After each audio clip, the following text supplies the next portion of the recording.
பிஸ்மில்லாஹிர் ரஹ்மானிர் ரஹீம். ரமதானுக்கு முன்னால் யார் தன்னை சீரமைத்தானோ அவன்தான் ரமதானிலும் சீரானவனாக இருப்பான். ரமதானுக்கு முன்னால் ஃபஜ்ரை ஜமாஅத்தோடு தொழுதவன் தான் ரமதானிலும் ஃபஜ்ரை ஜமாஅத்தோடு தொழுவான். ரமதானுக்கு முன்னால் குர்ஆனை ஓதுவதில் இன்பம் கண்டவன் தான் ரமதானில் போட்டியிட்டு குர்ஆனை அதிகமாக ஓதுவான். இல்லைன்னா ஒரு பக்கத்தை ஓதுனாலே வாய் வலிக்க ஆரம்பிச்சிடும், திகட்ட ஆரம்பிச்சிடும், போதும் மூதி வச்சுட்டு போயிடுவாரு.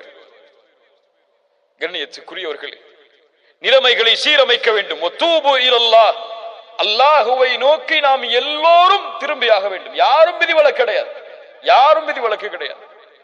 எல்லோரும் அல்லாஹுவை நோக்கி திரும்பியாக வேண்டிய கட்டாயத்தில் இருக்கிறோம். ரசூலுல்லாஹி ஸல்லல்லாஹு அலைஹி வஸல்லம் சொன்னார்கள், நான் ஒவ்வொரு நாளும் எத்தனை முறை? 100 முறை அல்லாஹ்விடத்தில் இஸ்திக்ஃபார் செய்கிறேன். நம்ம செஞ்சிருக்கோமா? முன்பின் பாவங்கள் மன்னிக்கப்பட்ட ஒரு நபி 100 முறை அல்லாஹுவை நோக்கி திரும்புகிறார்.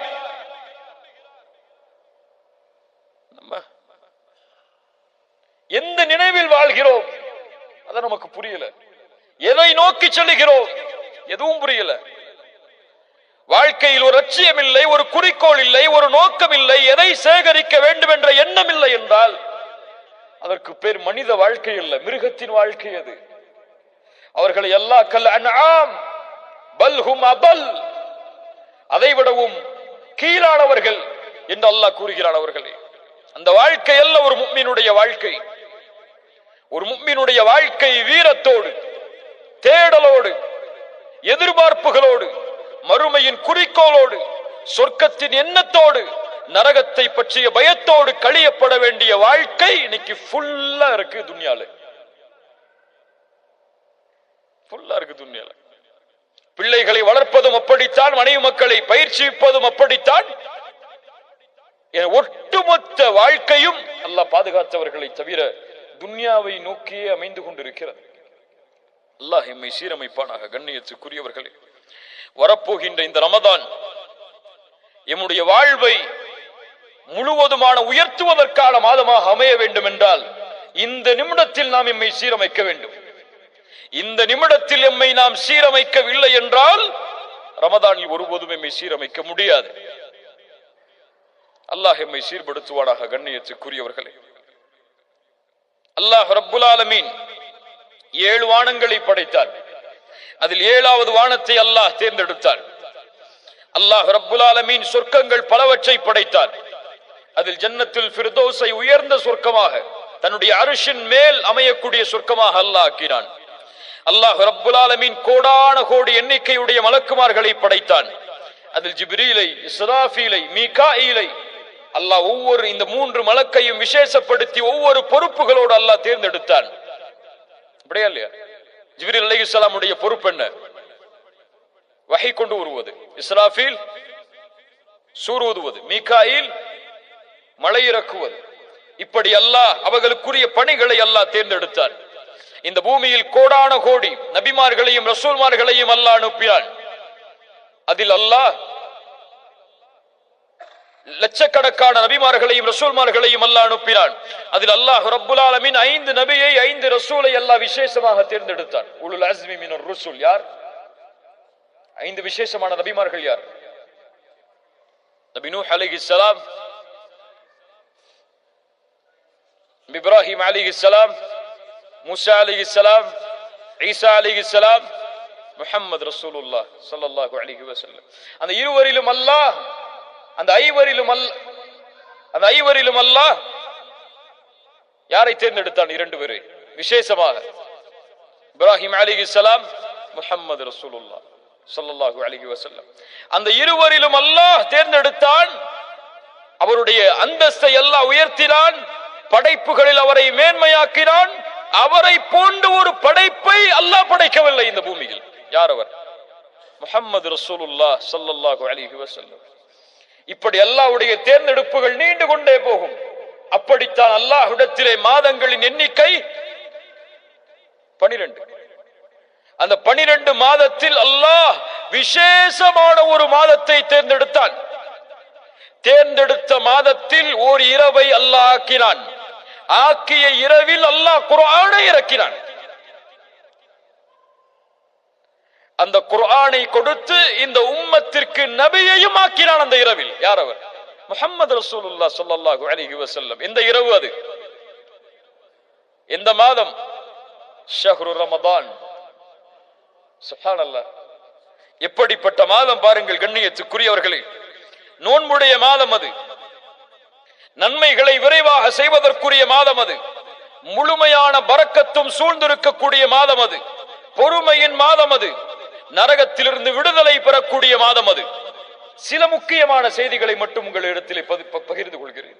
ரசூலுல்லாஹி ஸல்லல்லாஹு அலைஹி வஸல்லம் ரமதானுடைய மாதம் அடைந்தால் மிகுந்த மகிழ்ச்சி அடைவார்கள். சஹாபாக்களிடத்திலே வந்து சொல்லுவார்கள், அத்தாக்கும் ரமதான், உங்களிடையே ரமதானுடைய மாதம் வந்து இருக்கிறது. ஷஹ்ருன் முபாரக், அது பரக்கத் பொருந்திய மாதம். ரமதானுக்கு எந்த சிறப்பும் இல்லை, அல்லாஹ்வுடைய ரசூல் கூறவில்லை என்றாலும் இந்த சிறப்பு போதும். ஷஹ்ருன் முபாரக், பரக்கத் பொருந்திய மாதம் அது. அல்லாஹு அக்பர். ஃபரதல்லாஹு அலைக்கும் சியாமஹு, அல்லாஹ் அந்த மாதத்தில் நோன்பை கடமையாக்குகிறான். துஃப்தஹு ஃபீஹி அபுவாபுஸ் ஸமா, அல்லாஹ் அந்த மாதத்தில் வானத்தின் கதவுகளை அல்லாஹ் திறக்கிறான். வேறு சில ஹதீஸ்களில் துஃப்தஹு ஃபீஹி அபுவாபுர் ரஹ்மா, ரஹ்மத்துடைய வாசல்கள் திறக்கப்படுகிறது. இன்னும் சில ஹதீஸ்களில் துஃப்தஹு ஃபீஹி அபுவாபுல் ஜன்னah, சொர்க்கத்துடைய வாசல் திறக்கப்படுகிறது. ரஹ்மத், சொர்க்கம் இரண்டும் தொடர்பு பட்டது. ஹதீஸ் கலையில் குர்ஆனுடைய வசனங்களில் ரஹ்மத் என்ற வார்த்தை சொர்க்கத்திற்காகவும் பயன்படுத்தப்படும். பல ஆதாரங்கள் இருக்கிறது அதற்கு. ஏன் ரஹ்மத்திற்கும் சொர்க்கத்திற்கும் தொடர்புண்டு? ஏன் தொடர்புண்டு? ஏன் தொடர்புண்டு? அல்லாஹ்வுடைய ரஹ்மத்தும் சொர்க்கமும் ஏன் தொடர்பு உள்ளது? அமல்களை கொண்டு சொர்க்கம் நுழைய முடியுமா? யா அல்லாஹ், இவ்வளவு தொழுதிருக்க, இவ்வளவு பயான் பண்ணிருக்க, இவ்வளவு கிதாப் படிச்சிருக்க, இவ்வளவு மார்க்க சபைகள்ல கலந்திருக்க, இவ்வளவு தாவா பண்ணிருக்க, இதெல்லாம் கணக்கு யா அல்லாஹ், இதை கொடுத்து இதை வச்சுக்கோ யா அல்லாஹ், சொர்க்கத்தை கொடுன்னு கேட்க முடியுமா? ரசூலுல்லாஹி ஸல்லல்லாஹு அலைஹி வஸல்லம் சஹாபாக்களை பார்த்து சொன்னார்கள், உங்களில் யாரும் உங்களின் அமல்களை கொண்டு சொர்க்கம் நுழைய முடியாது. சஹாபாக்கள் கேட்டார்கள், யா ரசூலுல்லாஹ் நீங்க? ரசூலுல்லாஹி ஸல்லல்லாஹு அலைஹி வஸல்லம் சொன்னார்கள், ஆம், நானும் தான், என்னையும் அல்லாஹ் அவனுடைய அருளால் சூழவில்லை என்றார்.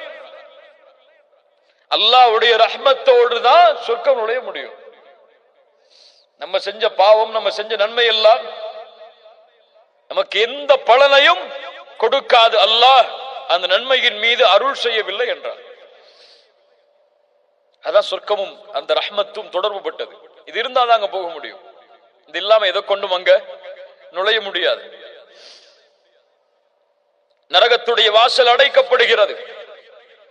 கொடிய ஷைத்தான்கள் விலங்கிடப்படுகிறார்கள். அந்த மாதத்தில் ஒரு இரவு இருக்கிறது, அது 1000 மாதங்களை விட சிறந்தது.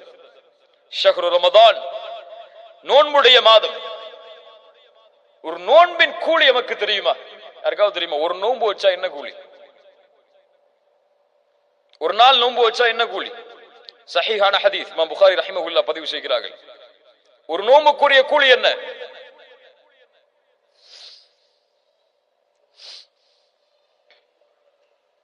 மன் ஸாம யௌமன் ஃபீ ஸபீலில்லாஹ் பஅத அல்லாஹு வஜ்ஹஹு அனின் நாரி 70 கரீஃபா.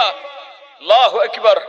நோன்பின் கண்ணியத்தை உணருங்கள். நோன்பை அடைவதற்கு முன்னால் யார் அல்லாஹ்வுடைய பாதையில் ஒரு நாள் நோன்பு வைக்கிறாரோ அவருடைய முகத்தை அல்லாஹ் 70 ஆண்டுகள் நரகத்திலிருந்து தூரமாக்குகிறான்.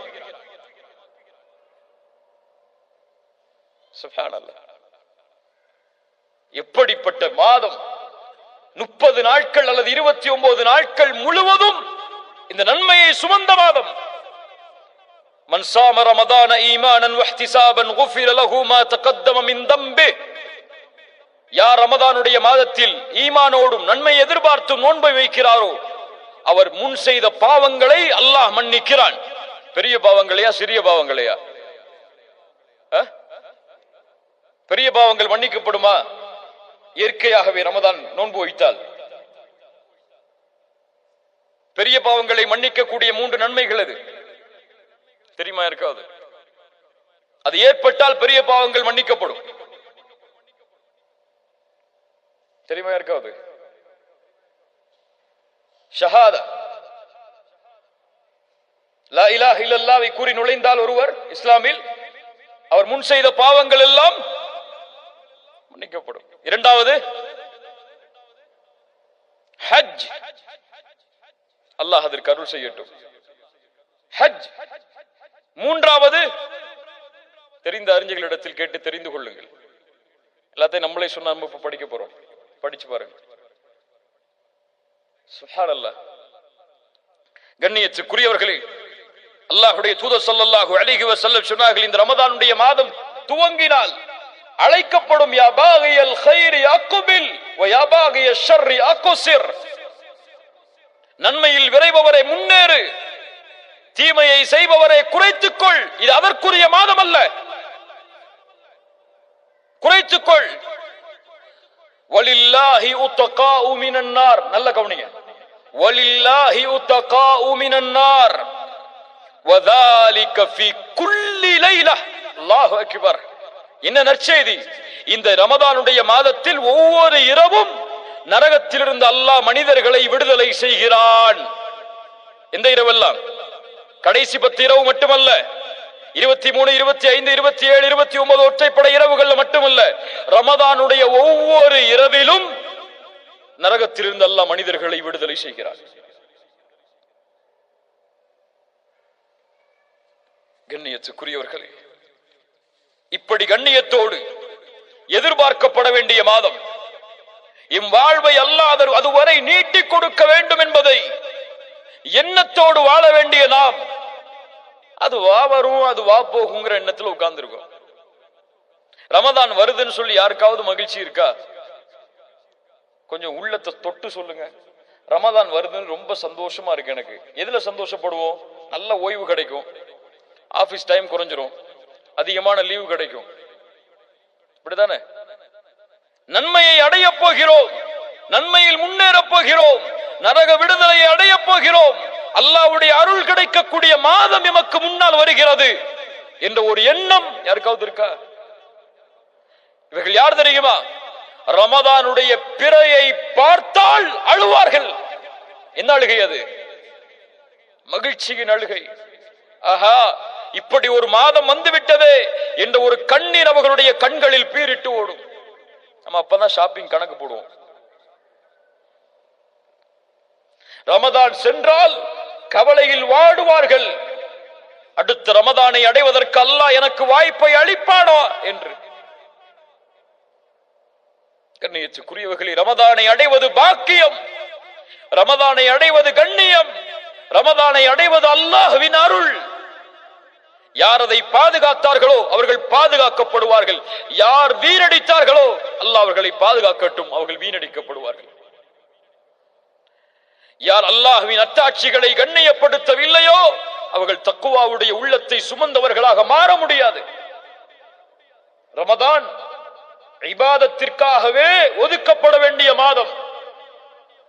இன்னைக்கு தூக்கத்துக்காக தான் ரமதான் நமக்கு இல்ல. மாஷா அல்லாஹ், அல்லாஹ் பாதுகாத்தவர்களை தவிர. நம்முடைய ரமதான்ல அந்த டைம் டேபிள் கொஞ்சம் போட்டு பாருங்களேன், எல்லாரும் போட்டு பாருங்களேன். சஹர்ல எழுந்திருப்போம், சஹர் கடைசி நேரத்தில் எழுந்திருக்கிற சுண்ணாவும் சொல்லிட்டு கடைசி நேரத்தில் எழுந்திருப்போம். எழுந்து சஹர்ல என்ன செய்வோம்? முஃமின்கள் என்ன செய்வாங்க? சஹர்ல என்ன செய்வாங்க? வபில்அஸ்ஹாரிஹும் யஸ்தக்ஃபிரூன், பாவ மன்னிப்பை தேடுவார்கள் சஹருடைய நேரத்தில். நம்ம சஹர்ல டிவி பார்த்துட்டு உட்கார்ந்து இருப்போம், கேள்வி பதில் நிகழ்ச்சி, வினாடி வினா. அல்லாஹ் அக்பர். அல்லாஹ் இந்த சமூகத்தை சீர்படுத்துவானாக. ரமதானுடைய சஹர் பாவ மன்னிப்பிற்காக. எந்த நேரம் எதற்காக ஒதுக்கப்பட வேண்டுமோ அந்த நேரத்தை முஃமின் அதற்காக ஒதுக்க வேண்டும். தொழுகை அதற்குரிய நேரம், சஹர் இதற்கான நேரம். அதுக்கப்புறம் ஃபஜ்ருக்கு அப்புறம் ஒரு தூக்கம் தூங்குவோம். எல்லாருக்கும் இருக்கக்கூடிய வழக்கம் அது. எத்தனை மணி வரை தூங்குவோம்? ஆபீஸ் இருந்தா அந்த நேரத்துக்கு ஒரு 10 நிமிஷத்துக்கு முன்னாடி வரைக்கும். இல்லன்னு சொன்னா லுகர் வக்து வரைக்கும் தூங்குறவங்க இருக்கிறாங்க. இல்லையா? லுகர்ல எழுந்திருப்போம், கொஞ்சம் குர்ஆன் ஓதுவோம், கொஞ்சம் அசதியா இருக்கும், மறுபடியும் தூங்குவோம்.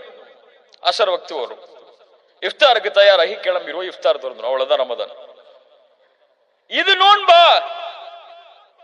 இதற்காக கொடுக்கப்பட்ட மாதமா இது? இதுவா ரமதானை கண்ணியப்படுத்துவது? ரமதான் அல்லாத நோன்புகளை சஹாபாக்கள் எப்படி கண்ணியப்படுத்துவார்கள் தெரியுமா? அபூபக்கர் அஸ்-சித்தீக் ரலியல்லாஹு அன்ஹு ரசூலுல்லாஹி ஸல்லல்லாஹு அலைஹி வஸல்லம் ஒருமுறை கேட்டார்கள், மன் அஸ்பஹ மின்குமுல் யௌம ஸாயிமன், இன்றைய காலையில் யார் நோன்பாளியாக எழுந்திருந்தது? கை தூக்குனது யார்? قال ابو بكر انا يا رسول الله. ومن عاد منكم اليوم مريضا, ஒரு நோயாளியை நலம் விசாரித்தது இந்த நாளில் யார்? قال ابو بكر انا يا رسول الله. ஒரு மிஸ்கீனுக்கு இந்த நாளில் உணவளித்தவர் யார்? قال ابو بكر انا يا رسول الله. ஒரு ஜனாசாவை பின்தொடர்ந்தவர் யார்? قال ابو بكر انا يا رسول الله. நோன்பாளி என்ன செய்தார்?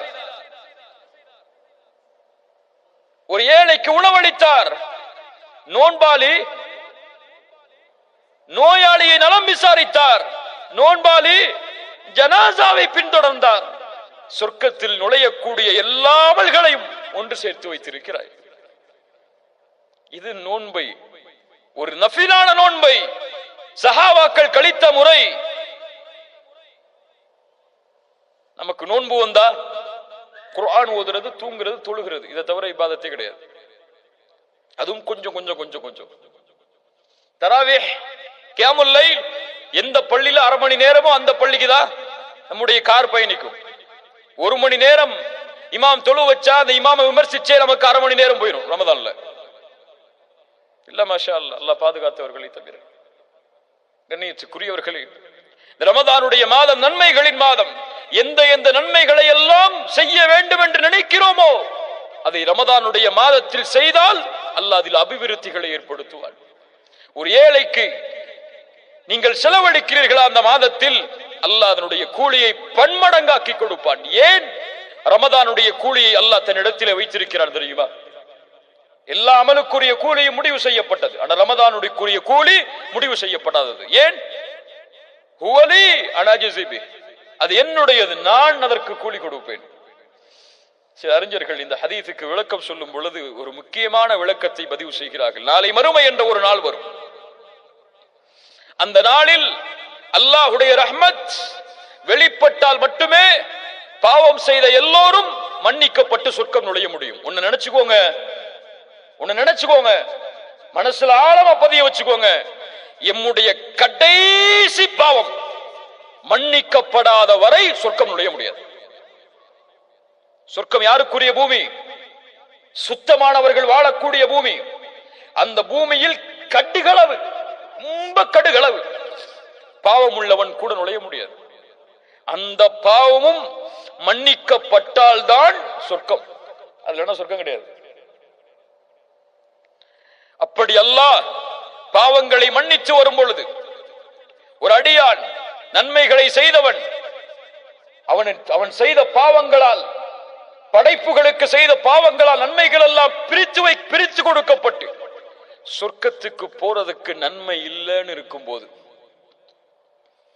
அல்லாஹ் ரப்புல் ஆலமீன் அவனுடைய அருளை வெளிப்படுத்த நாடினால் இந்த ரமதானுடைய கூலியில் வெளிப்படுத்துவான். எவ்வளவு நாடுறானோ அவ்வளவு கொடுப்பான். அல்லாஹ் எவ்வளவு நாடுகிறானோ அவ்வளவு கூலியை அவனுக்கு கொடுப்பான். அல்லாஹ்வுடைய ரஹ்மத் எனக்கு வேணும்னு நம்பிக்கை இருந்தால் இந்த ரமதான் இது எம்மை இன்ஷா அல்லாஹ் சொர்க்கத்திலே நாம் நுழைவதற்கு ஒரு காரணமாக அமைத்து தரும், நம்முடைய அமல்கள் குறைவாக இருந்தாலும் இன்ஷா அல்லாஹ். அறிஞருடைய விளக்கம் அது.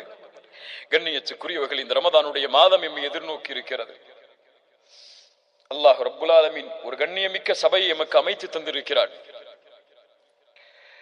எமக்கு முன்னால் பேசிய அந்த ஷேக் அவர்கள், அந்த அறிஞர் அவர்கள், அல்லாஹ் அவர்களுக்கு அருள் செய்யட்டும், அல்லாஹ் அவர்களை பாதுகாக்கட்டும். மிகவும் பணிவான, கல்வியை சுமந்த, ஒரு கண்ணியமிக்க நபர். அல்லாஹ் அவர் மூலமாக பலனை பெறக்கூடிய பாக்கியத்தை எமக்கு தரட்டும். இந்த ஷேக் மூலியமா பலன் பெற்றவங்க எத்தனை பேருங்க தன் வாழ்க்கையில? சுப்ஹானல்லாஹ். அல்லாஹ் ரப்புல் ஆலமீன் அவர்களை பாதுகாத்து அவர்களை அல்லாஹ் இன்னும் சமூகத்திற்கு பலன் உள்ளவர்களாக அல்லாஹ் ஆக்கி தரட்டும். கண்ணியப்படுத்துவோம் இன்ஷா அல்லாஹ். கண்ணியத்துக்குரியவர்களே, அந்த ஷேக் அவர்கள் பேசிய அந்த உரையும் இந்த உரையும் எமக்கு தரக்கூடிய பாடம், நான் மாற வேண்டும் இந்த நிமிடத்தில் இருந்து. அவ்வளவுதான். அடுத்த பேச்செல்லாம் கிடையாது, அடுத்த நாளெல்லாம் கிடையாது. என்ன பாவம் செய்கிறோனோ அதை இப்படியே விட்டு இந்த பள்ளியை விட்டு வெளியே செல்லும் பொழுது, யா அல்லாஹ் நான் சுத்தமானவனாக வெளியே செல்ல போகிறேன், எனக்கு உறுதி கொடு. ரமதான் வரை வாழ்வதற்கு வாழ்வை கொடு என்ற எண்ணத்தோடு, என்ற பயத்தோடு, சிந்தனையோடு நாம் சென்றால் அல்லாஹ் ரப்புல் ஆலமீன் நம்மை பாதுகாப்பான்.